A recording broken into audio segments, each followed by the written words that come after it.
My brother served as the young lattice guard, believing his bond with her transcended mere gender. Fearing the young lady would be lonely in the palace, my brother sold our ancestral home, ruined my marriage, and sent me to the palace as a palace maid, when the young lady was falsely accused. My brother had my legs broken to prove her innocence. During a rebel uprising, my brother made me wear the young lattice clothes and endure humiliation in her place. I died on the street. When I opened my eyes again, I had returned to the day my brother sent me to the palace. Main text. What? You want Mu Yun to enter the palace as a maid. When I awoke, I met my parents' anxious gazes. My brother, Zhou Shifeng, dressed in a brand new guard's uniform, nodded firmly to them. The young lady needs capable people by her side in the palace. I think Mu Yun is the perfect choice. I knew immediately I had been reborn. That day, my brother informed the entire family that he had spent a fortune cultivating connections. Not only had he secured himself a position as a guard, but he had also added my name to the list of palace maids entering the palace. At that moment, my parents' expressions were grim. My brother entering the palace as a guard could be seen as pursuing a promising career. But I already had a splendid marriage, arranged a wealthy family with a man of good character. A husband my parents had worked so hard to find for me. If I entered the palace, this marriage would surely fall through. Not to mention the dangers within the palace. Whether I'd even survive to leave at 25 was uncertain. And even if I did, my life would likely be ruined. Now, mother had begun to weep. Father, however, considered another matter. His brow furrowed deeply as he asked Brother Feng. Fanger, you've greased so many palms, it must have cost hundreds of taels of silver. Right. Where on earth would our family get that much money? My heart ached as memories from my past life surfaced. I knew my brother would give the answer that had turned father's hair white overnight. Sure enough, he spoke calmly. I sold our ancestral home back in our hometown. At those words, father's face turned ashen, and mother nearly fainted. You see, that ancestral home was the very lifeline of my parents. They'd worked their entire lives, waiting to return to that house in their old age and enjoy a peaceful retirement. Now that the house was sold, and all the silver spent by my brother on connections, my parents had nowhere to go. They'd have to retire to the estate of some wealthy family. Calling it retirement was a euphemism. If they ended up with a cruel overseer, working day in and day out would be the least of their troubles. They'd likely face constant scolding and beatings. In my past life, I raged at my brother for his lack of filial piety, only to be scolded in return. Mu Yun, loyalty and filial piety. Loyalty comes before filial piety. Besides, our family has grain and provisions. How could we be in such dire straits? Our young mistress is alone in the deep palace. How cold and fearful she must be. What you should be thinking about now is how to serve her faithfully and protect her, not filling your mind with selfish concerns.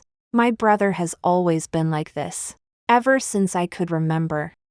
He taught me to remain loyal to the young mistress for life. But in truth, we weren't truly her servants.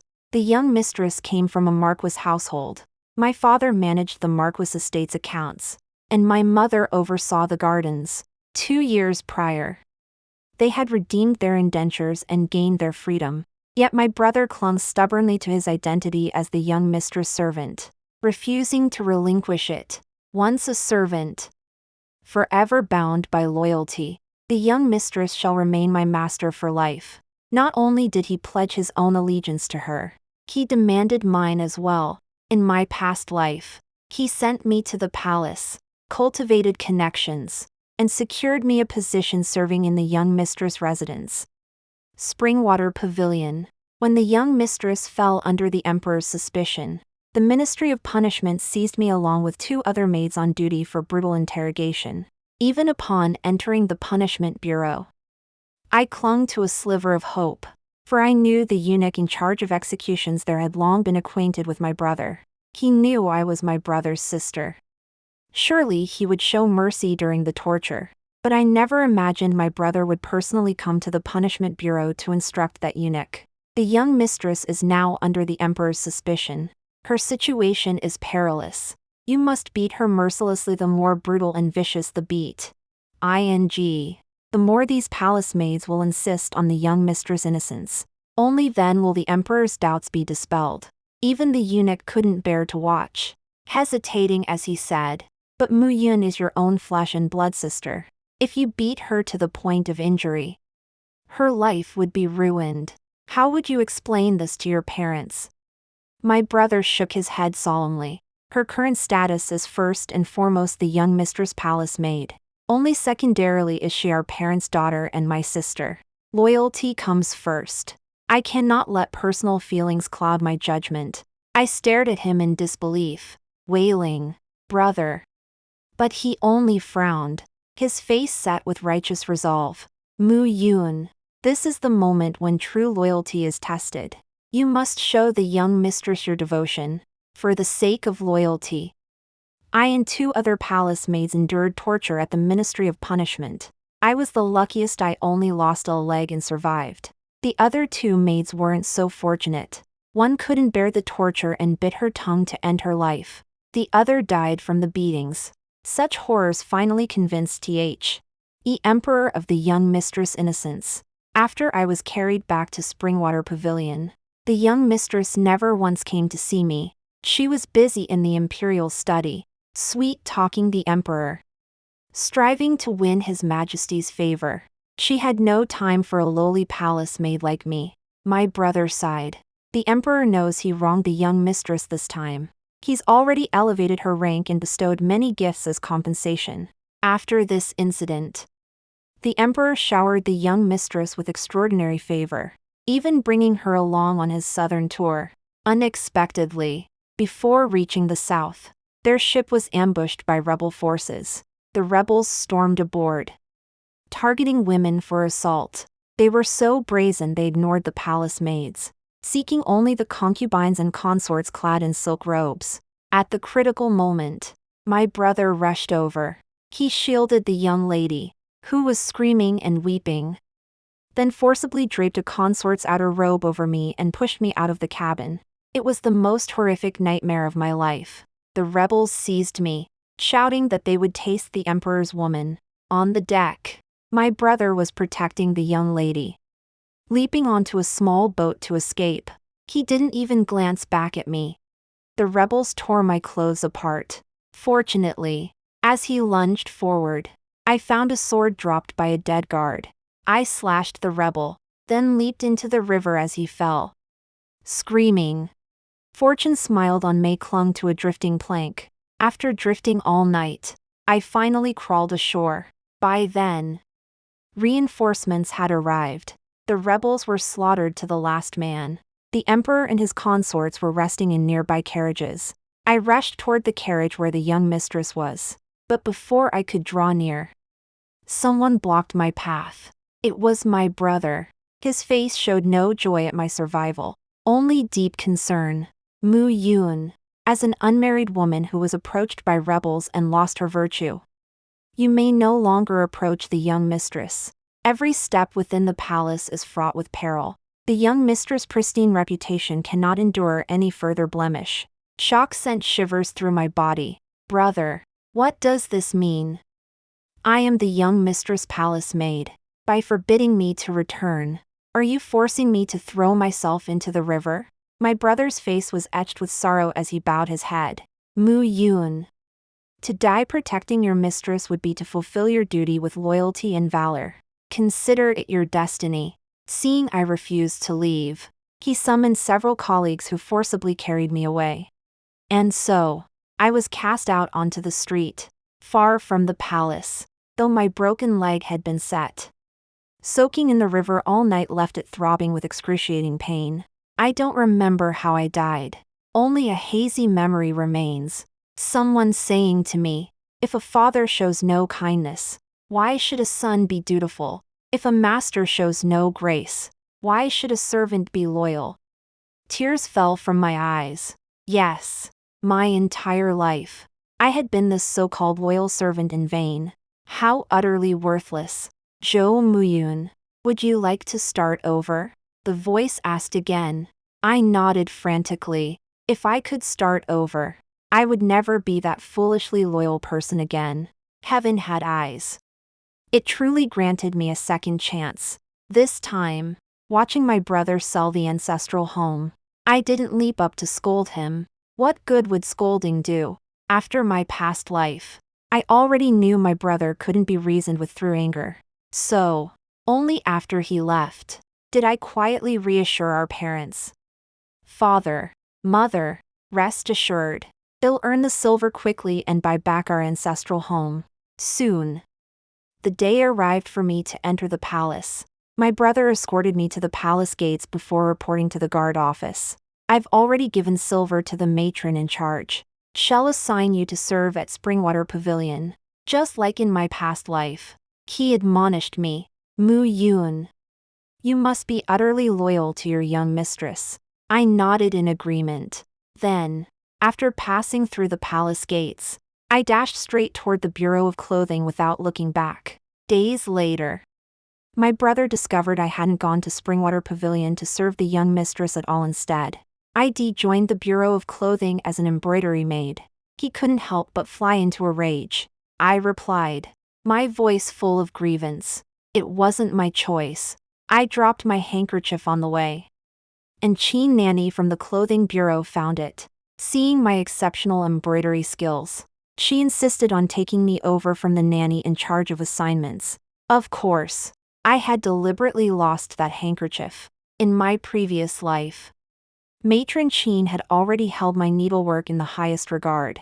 But back then, I was already part of Springwater Pavilion, so Matron Chin could only exchange techniques with me privately. This time, to ensure she selected me, I embroidered this handkerchief overnight before entering the palace. The design featured Chin Mam's favorite flower, the crabapple blossom. The moment she saw it, her desire to nurture talent surged, and she immediately requested me for the Bureau of Imperial Garments. Chin Mam was personally placed in the Bureau of Clothing by the Empress Dowager. The matrons in charge wouldn't dare offend such a powerful figure with connections just for the silver my brother offered. Thus, I naturally ended up in the Bureau of Clothing. The first step of my plan was considered a success. My brother was furious. I replied slowly, shouldn't you be happy for me? The Imperial Wardrobe Bureau is notoriously lucrative, and one often receives generous tips. Perhaps within a year or two, I could buy back our ancestral home. My brother cared nothing for the ancestral home. He only worried about the young mistress. But what about the young mistress? I sent you to the palace to assist her. I cut him off. The young lady clearly brought 4 personal maids into the palace. Why do you make it sound like she's all alone? According to palace regulations, after a consort is selected and enters the palace, she is permitted to bring her personal maids from her time as a young lady. Given the young lattice noble background, she brought a full 4, yet he still insisted on shoving me into her palace. What do you know? My brother retorted coldly. Having more people around her is naturally better. Is that so? I sneered. Does brother truly believe the young lady lacks attendance, or does he simply see my presence as an excuse to visit her at any hour? This realization dawned on me only after entering the palace. As a guard, my brother's frequent visits to the palace inevitably aroused suspicion. But with me, his own sister, serving at Springwater Pavilion, his visits to the young lady now had a legitimate purpose.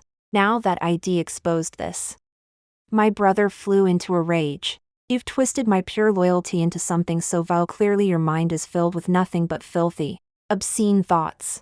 Today, I, your elder brother, shall teach you a lesson. I watched as he raised his hand to strike me. A shrill eunuch's voice suddenly pierced the corner. Who dares make such a commotion? A brilliant yellow dragon robe instantly filled our vision. The emperor had returned from court. My brother and I hastily knelt. The emperor walked slowly toward us, the hem of his robe brushing past our faces. The chief eunuch beside him already began to rebuke a guard and a palace maid, actually pulling and tugging at each other within the forbidden city. What kind of behavior is this? My brother hurriedly kowtowed. Your Majesty, please forgive us. To answer the eunuch, this palace maid is my own sister. She acted improperly, and as her elder brother, I was merely disciplining her. Before he could finish, the eunuch cut him off sharply. Insolent!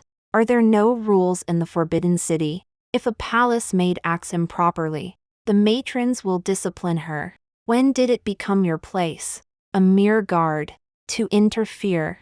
Guards, take them away and flog them 50 strokes each. Just as the young eunuchs were about to drag us away, the emperor waved his hand. Enough! At the emperor's command, the eunuchs halted immediately. The chief eunuch beamed. Your Majesty, how shall we proceed? The emperor remained silent. He stepped before me, lowering his gaze. This sakatiri, did you embroider it yourself? Startled, I realized he referred to the lake blue pouch at my waist. Yes, I replied hastily. The emperor remarked. The craftsmanship is quite fine. What is your name? I replied. This servant is Mu Yun, serving in the Bureau of Imperial Garments. The emperor nodded. Heaven showers autumn dew upon Mu Yun's templess, a most unique name. Very well. My mood is favorable today. I shall pardon you and your brother for this offense. This must not happen again. With that, the emperor departed with his grand retinue. My brother and I knelt to see him off. Only after his figure vanished completely did we rise to stand straight. I expected my brother to sigh in relief at escaping punishment, but instead he frowned at me. Mu Yun, why did you speak to the emperor in such a soft, subdued voice, utterly unlike your usual self? Could it be you harbored some improper thoughts? Hearing this, I burst out laughing in exasperation. He is the emperor. When I speak to his majesty, should I not be soft-spoken and cautious? Am I supposed to be loud and arrogant instead? This retort left my brother speechless. Yet he still frowned as he warned me. Mu Yu, as your elder brother, I must caution you. As a servant, you must know your place. Never dream of ambitions that reach beyond your station. If you ever harbor thoughts of climbing into the emperor's bedchamber, you will be an enemy to the young mistress. And then, don't blame me for disowning you as my sister. I scoffed coldly. The emperor merely asked me a couple of casual questions. Yet it makes you so nervous. You're even jealous on the young mistress' behalf, truly a loyal servant to her. With that, I turned away from my brother and headed back to the garment bureau. This garment bureau was indeed a splendid assignment. I delivered the embroidered garments to the mistresses of various palaces. They praised my craftsmanship lavishly, often bestowing generous rewards.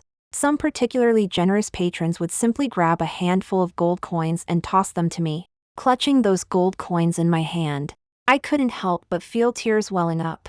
You see, in my past life at Springwater Pavilion, I too worked on embroidery until late every night. Yet the embroidered shoes, socks, and sachets I created were all presented to the emperor by my mistress, falsely claiming them as her own work to vie for his favor. Even old Lady Qin sighed for me. She is your mistress. You cannot compete for credit with her. Such bitterness must be swallowed silently. Thus, until my death, the palace believed the young mistress was the master of needlework. Aside from Nanny Qin and a handful of embroiderers in the clothing bureau, no one knew my name. Fortunately, in this life, this craft has finally brought tangible benefits. In just a few short months, I've saved a substantial sum of silver. While I was saving money, my brother wasn't idle either. He often volunteered to take night shifts for his colleagues, just to be stationed at the gate of Springwater Pavilion. When the young lady felt lonely, he kept her company.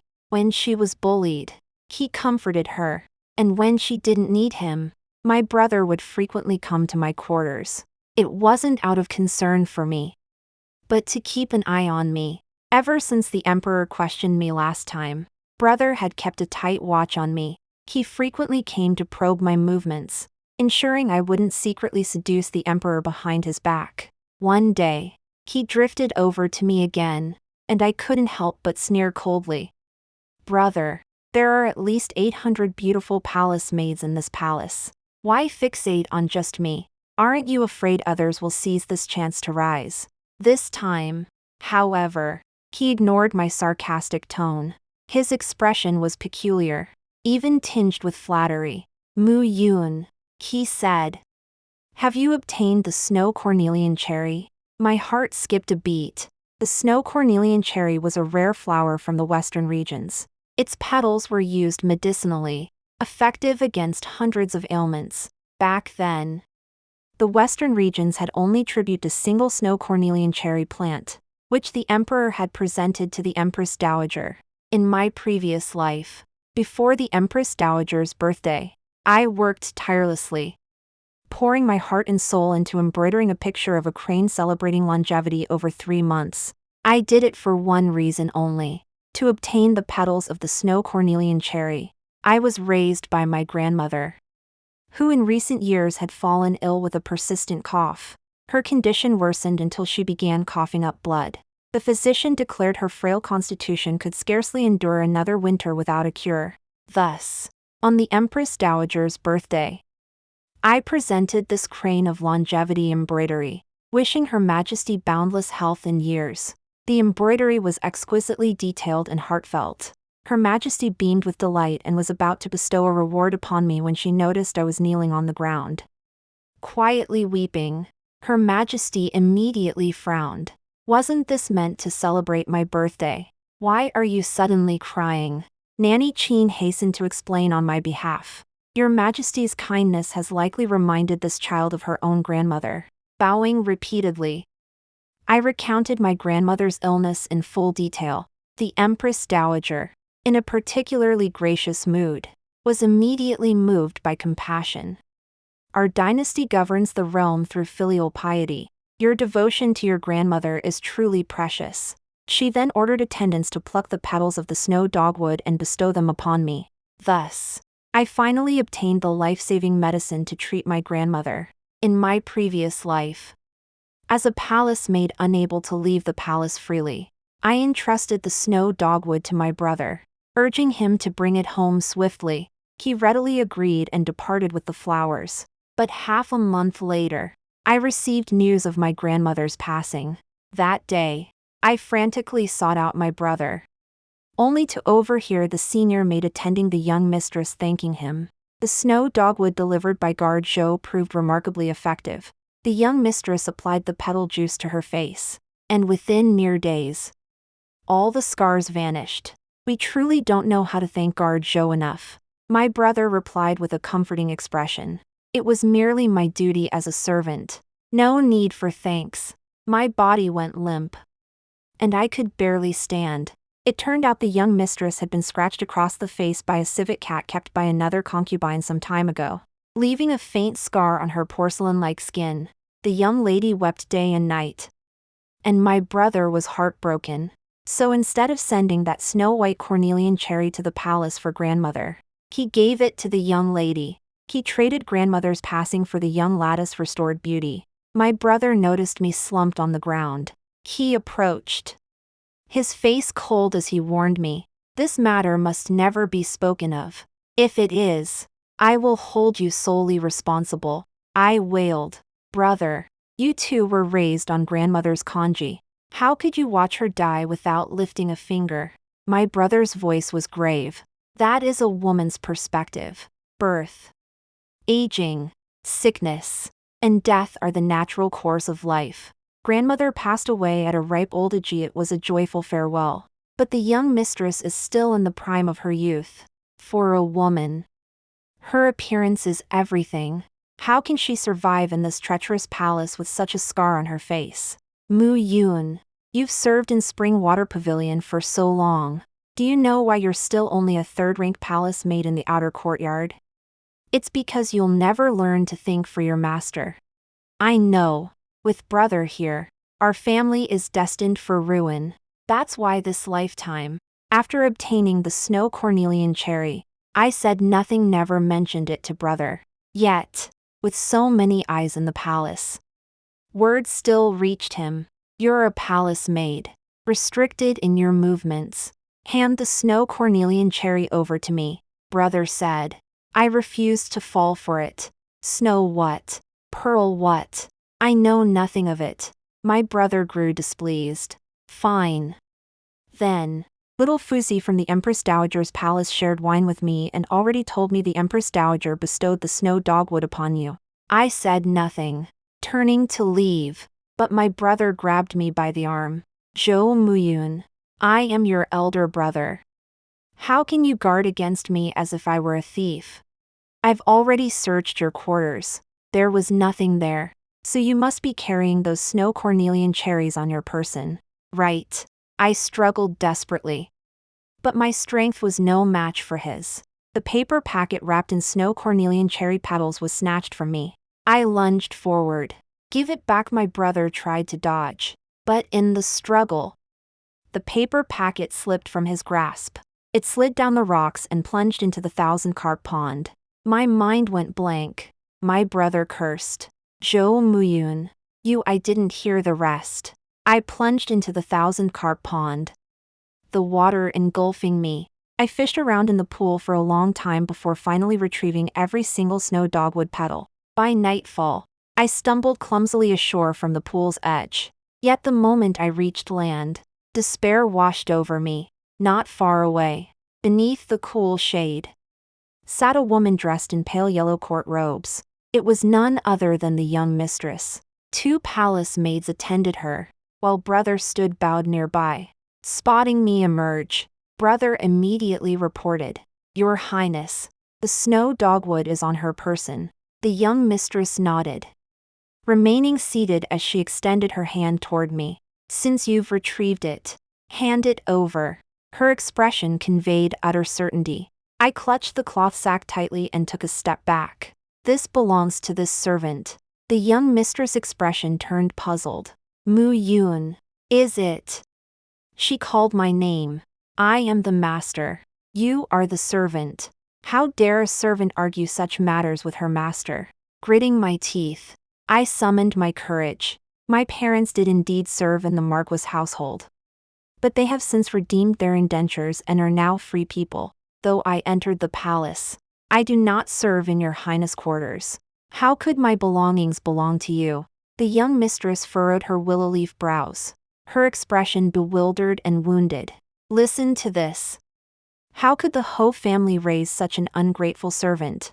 My brother barked at me harshly. Mu Yun, the mistress herself has come here. If you continue to show no gratitude, the Zhou family will no longer have a daughter like you. The young mistress remained seated, unmoving, yet her 2 palace maids stepped forward, one on each side, grabbing me as if to wrestle me away.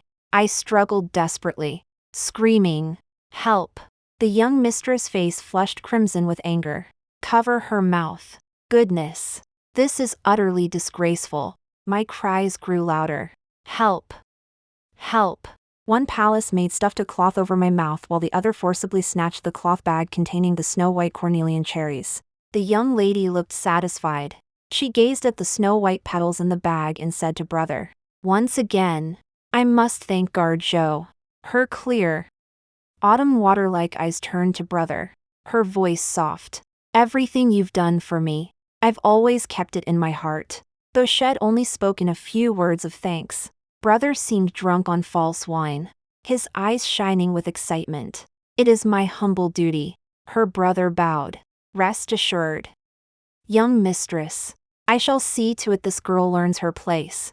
Her brother escorted the young mistress back to the palace, leaving me behind, soaked to the bone, abandoned to my fate. Only after their figures vanished completely did I scramble to my feet and dash back to the bureau of attire like the wind. Nanny Chin had been waiting for me for quite some time. Why are you so late? Oh my, you're soaked through. I shook the water droplets from my hair and smiled. It's nothing. You can't catch a wolf without sacrificing the lamb. Nanny Shuishu has already sent it out of the palace. Right. Sent out. Yes. I had my nephew who guards the palace gates deliver it personally to your home. A smile touched my lips. Silent and unseen. Indeed.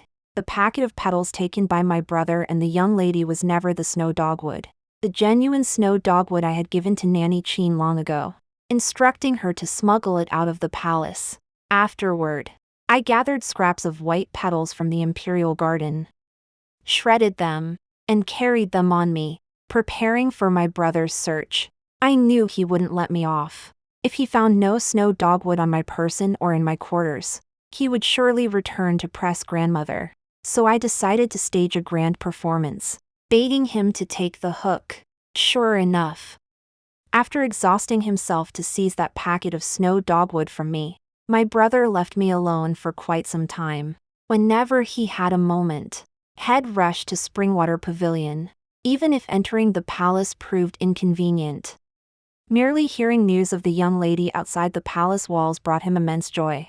Alas, this time, my brother's happiness lasted but a few days. The young lady used my batch of counterfeit snow dogwood to make a petal juice. Applying it to her face daily, not only did it fail to fade her scars, but it also caused a rash of tiny red bumps to appear. My brother was summoned for questioning. The young lady was usually as serene as a chrysanthemum, but with her beauty now so disfigured, even she couldn't contain her fury. Her voice turned shrill.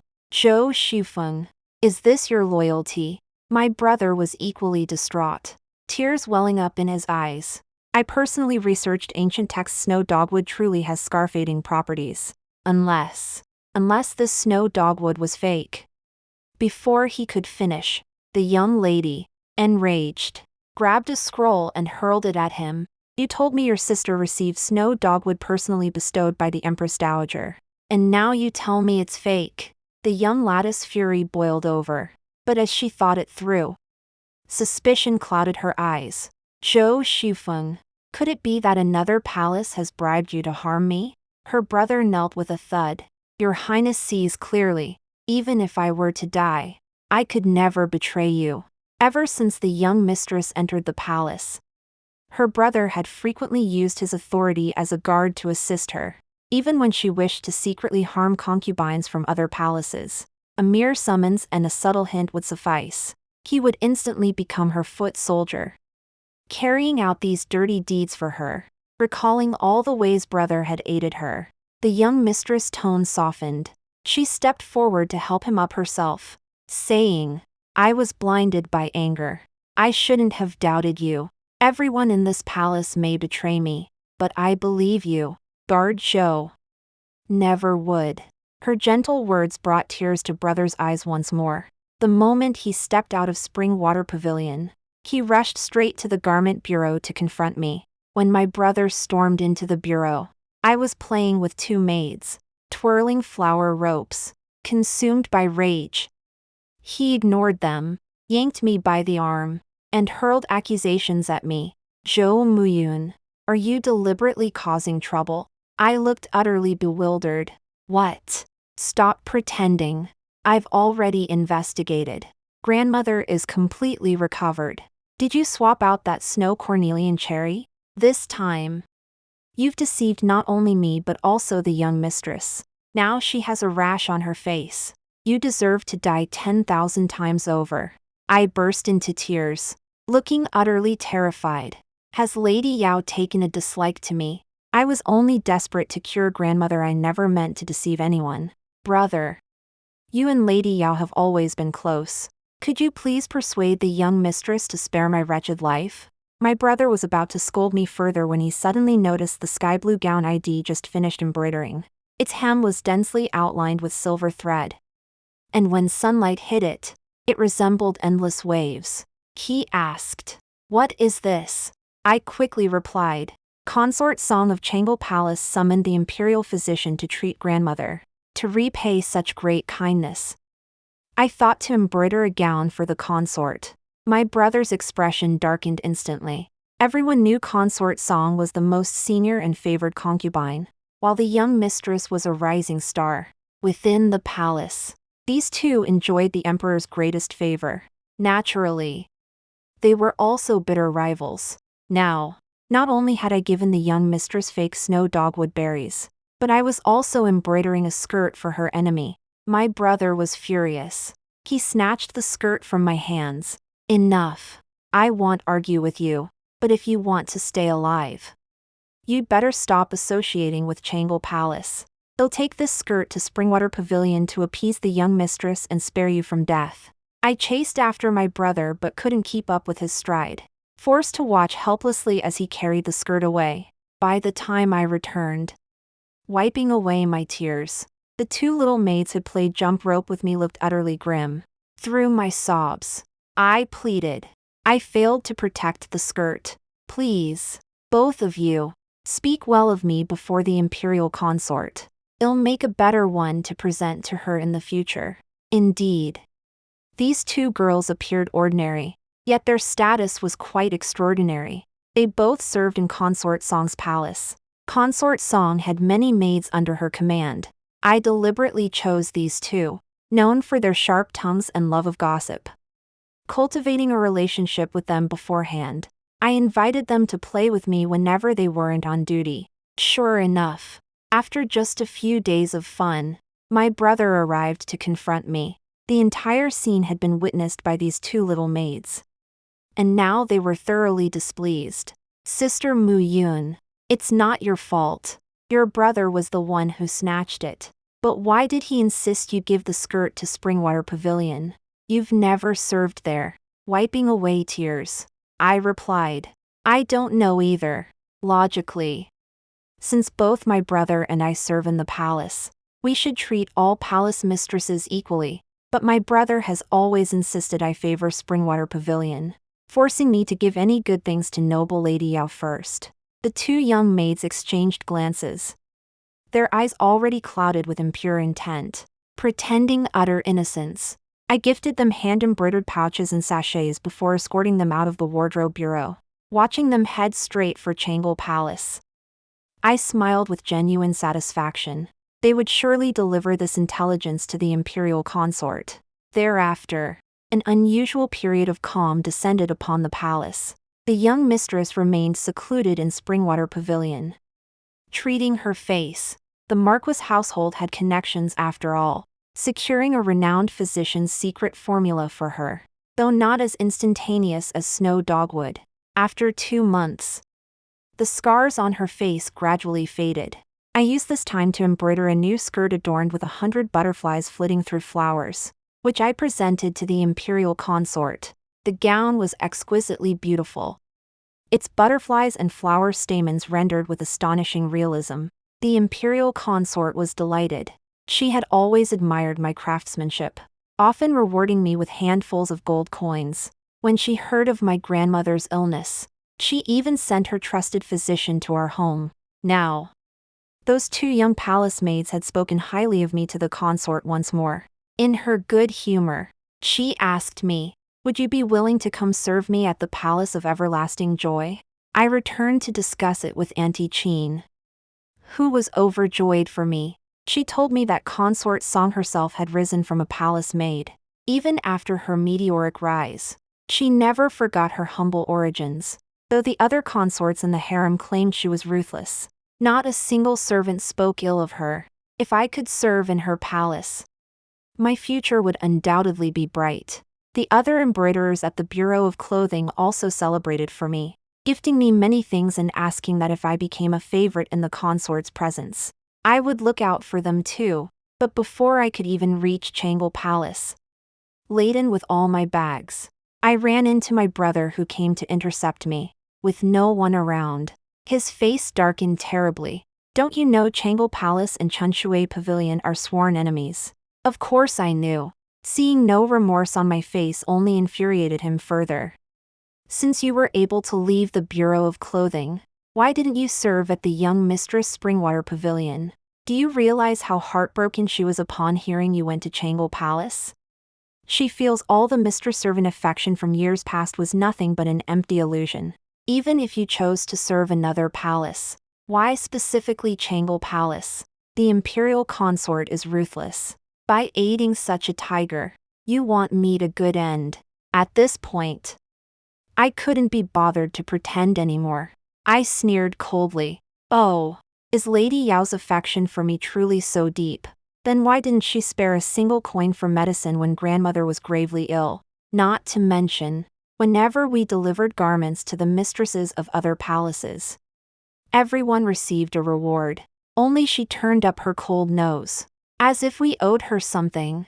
My brother flew into a rage, shouting, "You're obsessed with that measly reward money. No wonder a noble lady like the young mistress wouldn't give you the time of day." Now that I'm officially consort song's attendant, brother dares not beat or scold me like before. He could only glare at me a few more times before turning to comfort the young mistress at Springwater Pavilion. Watching his retreating figure, I sneered inwardly. Brother, cherish these last moments of tender affection with the young mistress, for your good days are about to end. Winter's chill had passed, giving way to spring. On this day, the emperor hosted a spring banquet in the imperial garden, attended by his most esteemed consorts. As a palace maid to consort song, I served by her side. After 3 rounds of wine, the sound of silk and bamboo instruments suddenly filled the air. Then, a figure clad in sky blue emerged gracefully from among the flowers. It was none other than the young mistress. She wore that sky blue gown my brother had snatched from me, its hem rippling like water as she danced among the blossoms to the music. Truly beautiful. Like a celestial maiden descended to earth. The other consorts present all wore displeased expressions. Earlier, we schemed to vie for His Majesty's favor, only to be met with her sarcastic remarks. She's always so haughty and aloof, yet after months of avoiding the emperor's presence, she eagerly comes dancing now. The imperial consort smiled as she took a grape from my hand, saying nothing. After the dance concluded, the young lady approached the emperor and curtsied gracefully. Your humble servant has longed for the emperor day and night during these days apart. Hearing His Majesty was here enjoying spring today, I prepared this dance to bring joy. Now that the dance is finished, this humble servant shall take her leave. With that, the young lady rose to depart. This calculated game of teasing and retreat drew exasperated eye-rolling from the other consorts. Alas, the emperor fell right for it, already calling her back. Yower, since you've come, sit down and keep me company. Having not received the emperor's favor for months due to the scar on her face, the young lady's eyes welled with tears at his words. She promptly sat down beside him, watching the tender affection between the young lady and the emperor. The imperial consort suddenly spoke. She said with a smile, "Your dance, noble Lady Yao, has captivated this consort as well. Yet I have a question. This spring banquet invited only the high-ranking consorts myself, Consort Shu, and Consort Jing. His Majesty specifically ordered no unauthorized persons to enter. How, then, did Consort Yao gain admission?" At these words, the emperor's expression shifted slightly. Separate issues aside, the young lady's dance was indeed splendid. But whoever let her in had clearly neglected their duty. The imperial consort continued. Security within the palace is a matter of utmost importance. Today it was Lady Yao who slipped through, perhaps forgivable. But what if tomorrow it were someone else? This concerns the emperor's safety and must not be careless. True to her years of imperial favor, the consort's words struck precisely at the emperor's heart. For years, he had faced repeated assassination attempts within the palace walls, and the lingering fear still haunted him. Furrowing his brow, the emperor demanded in a deep voice, "Who is responsible for guarding the imperial garden?" I stood silently, thinking to myself, who else could it be? Sure enough, moments later, a young eunuch arrived to report. The gate is guarded by Zhou Shifeng. Guard Zhou. The young lady sensed trouble brewing. This grand display of vying for favor might just come to naught. She quickly tugged at the emperor's sleeve, her voice soft and pleading. Guard Zhou only relented and allowed me into the imperial garden because he saw how desperately I longed for your majesty. I beg your majesty, for the sake of this servant's undying devotion, to spare Guard Zhou. The young lady was naturally aloof and seldom indulged in public displays of affection. The emperor, still captivated by her dance, momentarily softened. Very well, I shall pardon his dereliction this once. Let it not happen again. But the imperial consort set down her wine cup, her expression turning cold. Oh, was guard Zhou's mercy born from his admiration for your devotion to his majesty? Or because your relationship is more than ordinary? At these words, the young lattice face drained of color. Consort, how could you say such a thing about me? The imperial consort rose and knelt before the emperor. Your majesty. Rumors have long circulated throughout the 6 palaces suggesting an unusual relationship between imperial consort Yao and guard Zhou. This servant always dismissed them as baseless gossip. Yet witnessing guard Zhou risk punishment for dereliction of duty to admit imperial consort Yao. This servant suspects the rumors may not be entirely unfounded. The emperor's expression darkened. He was notoriously suspicious by nature. Bring Zhou Shufeng before me. Her brother was brought in. The moment he knelt, he cried out, Your Majesty, I implore you to see clearly. My relationship with consort Yao is entirely pure. I have never shown her any favoritism. Before he could finish, a young palace maid beside the imperial consort sneered coldly. No favoritism. We saw it with our own eyes. You forced Mu Yun to give the Tianshui green gown meant for the imperial consorto consort Yao instead. And now she wears it. Hearing this, the young lady bit her lip, tears glistening as she twisted her skirt hem. This was offered voluntarily by the Imperial Wardrobe Bureau. The imperial consort rebuked the young palace maid. Su Yu, how dare you interrupt? You truly know no decorum. The young maid hastily apologized. After this well-rehearsed exchange between mistress and servant, the imperial consort finally turned her gaze upon me with a haunting look. Mu Yun, since this matter involves you, and Zhou Shufeng is your elder brother, you shall speak. I nodded and knelt in the center of the grand hall. My brother looked at me, hope igniting in his eyes. He must believe that as his blood sister, our fortunes are intertwined, that I would do everything to protect him in this crisis. But in truth, I had long steeled my resolve. I could never forget my past life. When the snow cornel berries I gathered for grandmother were snatched by my brother and given to the young mistress. Grandmother coughed up blood in the depths of winter and passed away before the next spring arrived. After our ancestral home was sold, our parents were forced to work on the estate, enduring the overseer's scolding and beatings. That autumn, they both succumbed to consumption and passed away. And I, having barely escaped the clutches of the rebel army, was abandoned by my brother on the streets, where I froze and starved to death. These events made me realize that my brother's affection for the young lady would destroy our entire family. Therefore, I had no choice but to take action against him first.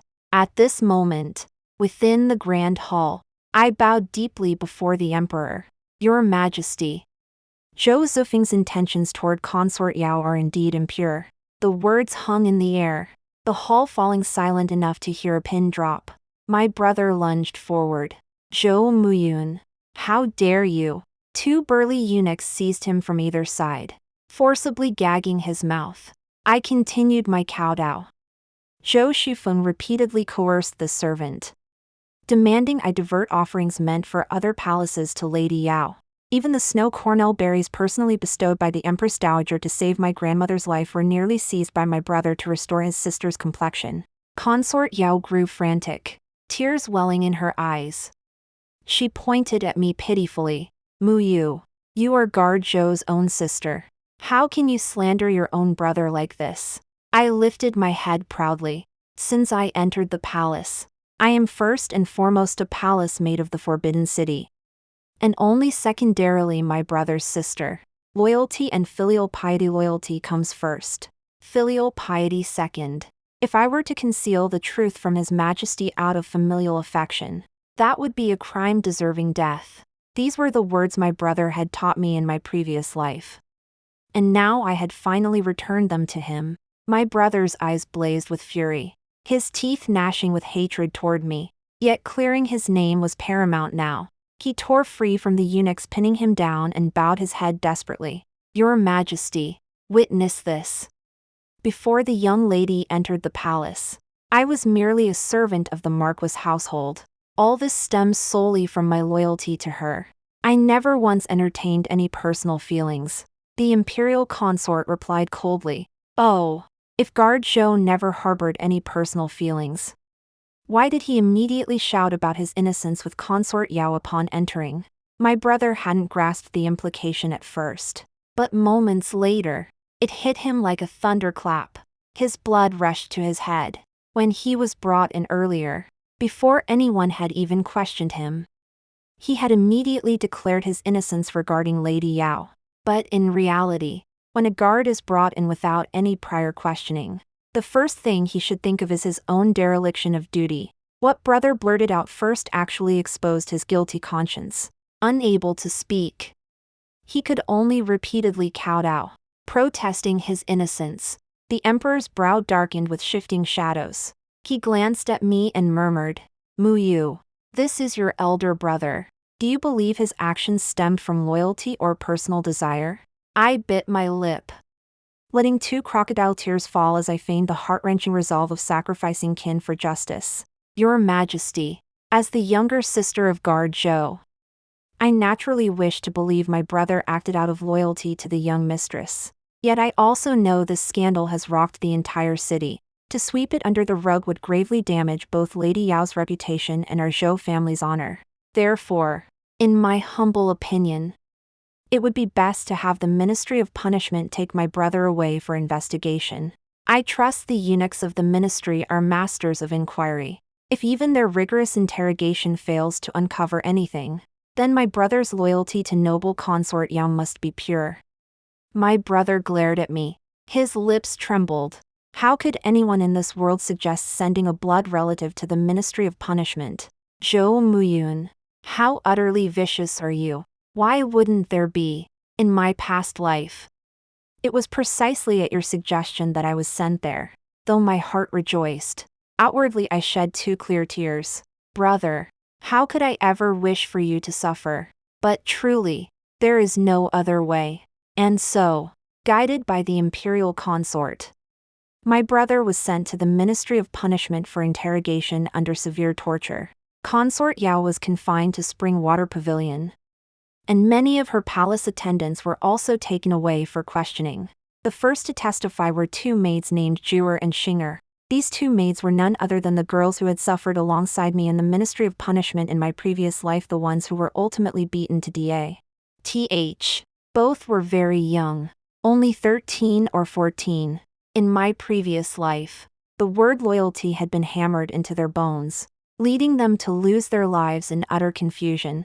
This time, I approached them early on and assured them, "Rest assured, you are merely maids responsible for sweeping and keeping watch in the courtyard. Whatever misfortune befalls your mistress will surely not implicate you." Thus, Zhuer and Xinger reported what they had witnessed multiple times. Guard Zhou entering and staying at Springwater Pavilion for 1 or 2 hours at a time. This made my brother's torture in the Punishment Bureau even more brutal, and Consort Yao's situation became extremely perilous. With the experience of my past life, I understood Consort Yao very well. She appeared lofty and aloof, but in truth, she was utterly selfish. If sacrificing those around her could secure her own safety, she would do so without hesitation. Thus, one late night, Lady Yao's personal senior palace maid used her connections to arrange a meeting with Zhou Shufeng. Hope flashed in Zhou Zifeng's eyes. "Did the young mistress send you to see me?" "Rest assured, I will reveal nothing." Tears welled in the maid's eyes. "The young mistress is in grave danger herself this time. Unless the emperor's suspicions are completely dispelled, she may never regain her standing." Her brother pleaded earnestly. "How can we dispel them?" The maid bit her lip. Didn't Guard Zhou often say that his feelings for the young mistress began as master-servant, transcending mere romance? If Guard Zhou were no longer a man, he could truly fulfill this bond from now on. The emperor's suspicions would then have no basis to fester. The senior palace maid delivered the message and departed. As it turned out, brother did not disappoint the young mistress. That night, while the guards dozed, he took his knife and castrated himself.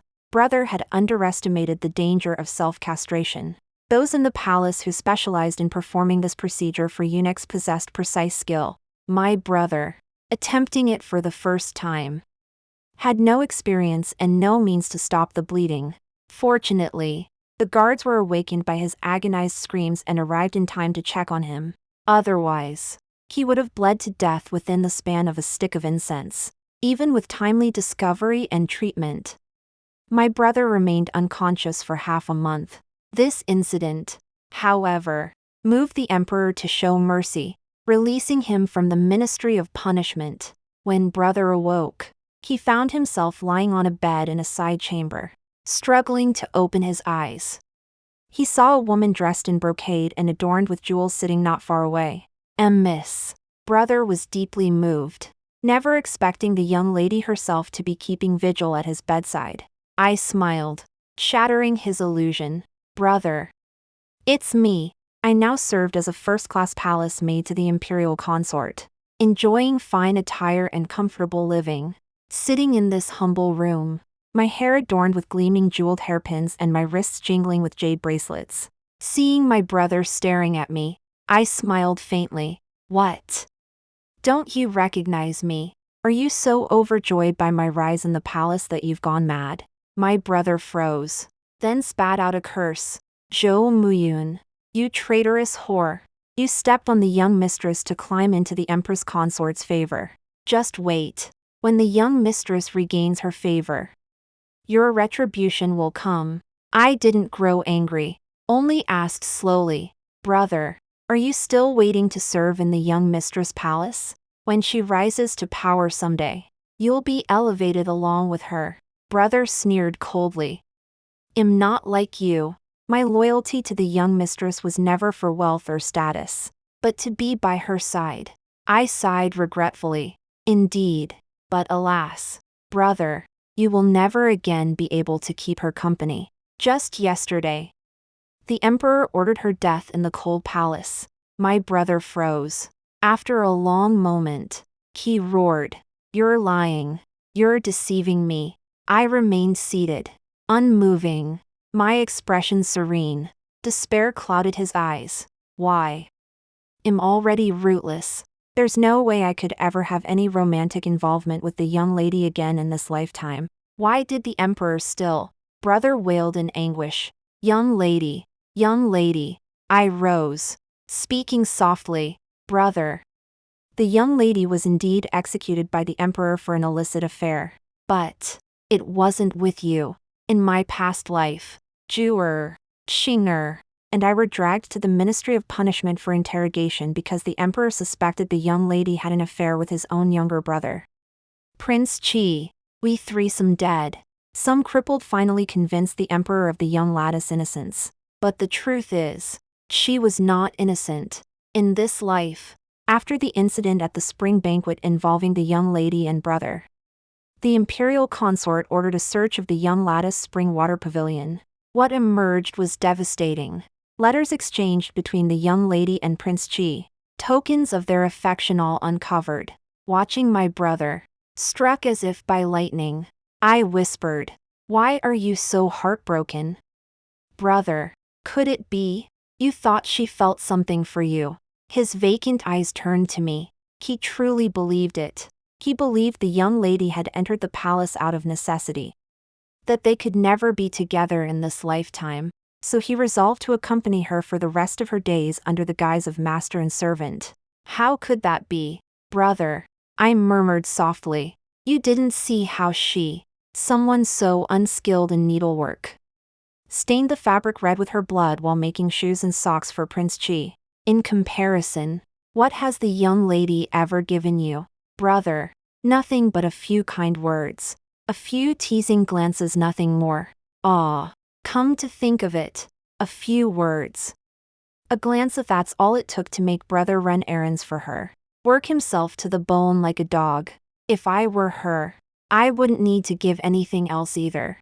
In the young lad's heart, a cheap, useful servant like brother is probably irreplaceable.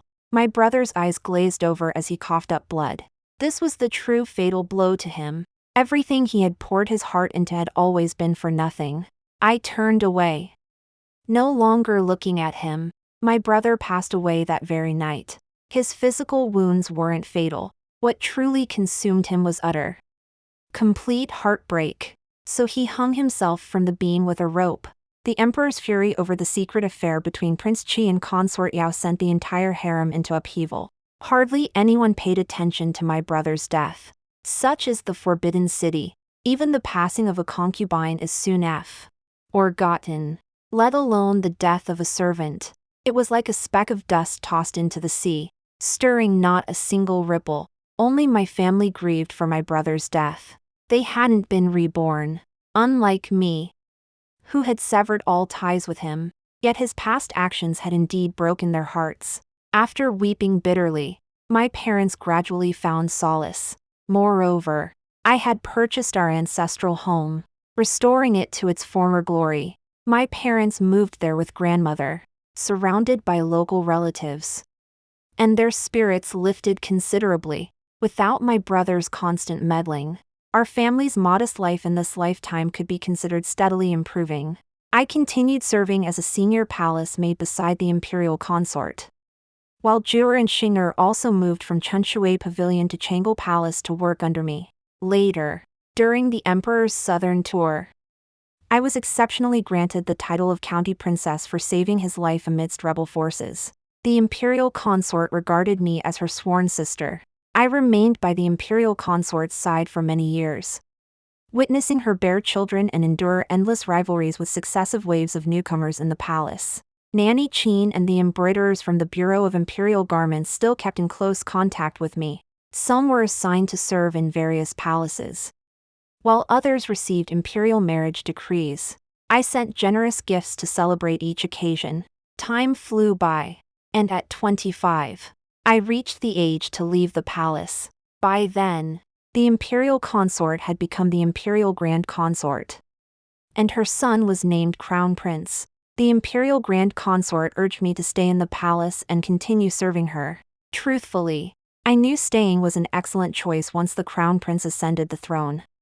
The imperial consort would become Empress Dowager.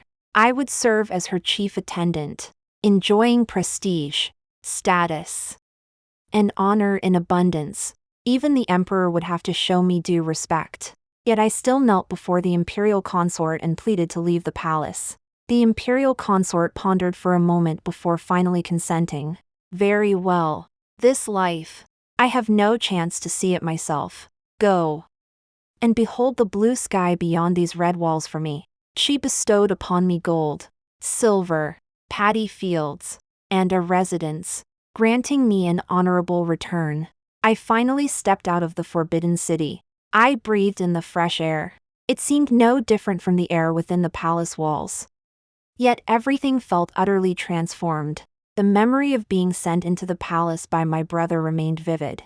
Now, I was finally myself again, no longer a servant to any master. I looked up at the sky, deep blue and cloudless. Only white doves flew across it. From now on, many carefree and wonderful days awaited me. The story ends here. Thank you all for your company. See you in the next one.